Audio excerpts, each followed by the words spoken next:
Hello! Welcome to my channel. Huwag kalilimutan mag-subscribe, mag-likes at mag-share sa aking mga videos. Ang pag-uusapan natin ngayon ay tungkol sa isinagawang Senate hearing sa committee ni Senator Amy Marcos.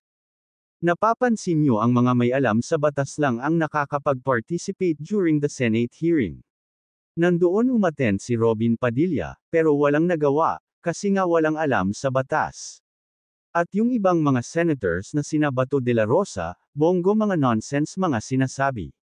Kasi hindi naman sila nag-aral ng abogasya. Iba talaga ang may alam sa batas, kaya dapat ang iboboto ninyo ay mga abogado o nag-aral ng law, kasi sila ang may alam sa batas. Iboto ninyo ang may alam sa batas, hindi yung walang alam sa batas.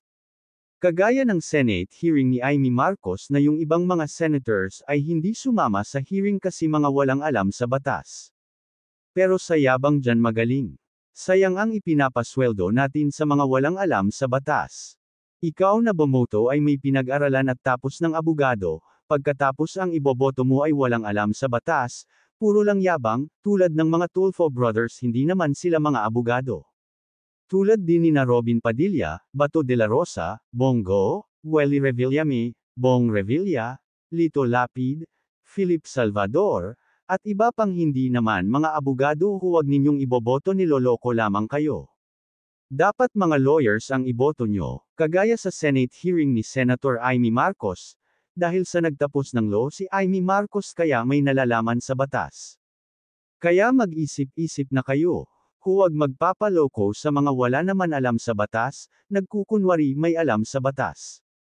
Ang mga abogado nga wala na silang alam sa batas kapag hindi na nagbabasa, how much more ang mga Tulfo brothers na hindi naman nag-aral ng law. Sa yabang dyan sila eksperto, kaya huwag magpapaloko sa mga yan. Iboto ninyo ang may alam sa batas, huwag ninyong iboboto ang mga nagdudunong-dunungan wala naman alam. Maliwanag yan na niloloko lang kayo. Ang pag-aaral ng law ay hindi yan kwentuhan ni na Tulfo at Robin Padilla na yabang-yabang lang ay ayos na at kayo naman mga tanga ay hangang-hanga. Tulad sa Senate hearing na yan na ang panauhin nila ay si former Associate Justice Adolfo Ascona, ipinapaliwanag niya ang batas. Ang sarap pakinggan sa tainga, at dyan ka hahanga at bibilib sa pagiging legal expert niya, hindi kagaya ng mga senators ngayon na mga walang alam sa batas. Bigyan mo nga mga yan ng bar exam, sigurado ako mga walang alam, kaya iboto nyo ang may alam sa batas. Hindi madedaan yan sa yabang ang katalinuhan ng tao, lawyer ang kailangan sa Senado, hindi puro porma at yabang lang ang alam. Huwag na kayong magpapaloko sa mga politiko na hindi naman mga abogado, kasi niloloko lamang kayo. Hanggang dito na lang ang video na ito, thank you for watching.